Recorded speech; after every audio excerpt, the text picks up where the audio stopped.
Assalamualaikum! Hello everyone! So, for today's video ay mag-unbox tayo ng ating panibagong printer which is ang Epson EcoTank L18050. So, this is an A3 Plus printer at itong ordinary printer ay ko-convert ko into sublimation printer kasi we're planning to print sa damit at syempre, may mga sublimation products din kami kagaya ng mug, mga customized mug, mousepad, ayun. So, at saka mga key holder. So, mag-unbox tayo ngayon ng Epson EcoTank L18050. So, sa Pinas siya nabili kasi as a TikTok shop, sa Pinas siya nabili. So, dito sa Brunei, walang TikTok shop, ganun-ganun.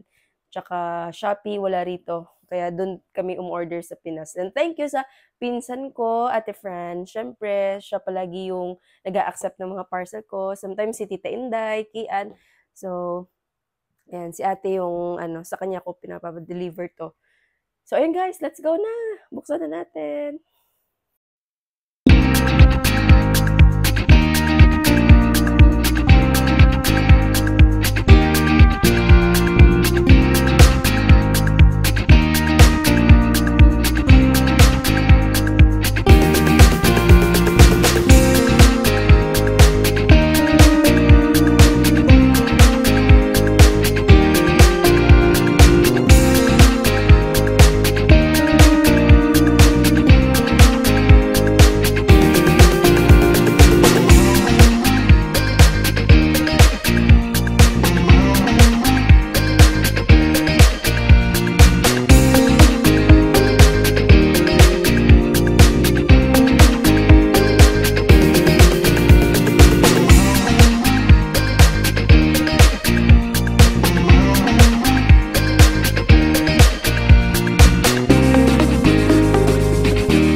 ayun guys, nag-download na ako ng driver ng Epson L1 8050 at ayan, nasa setup na ako ngayon.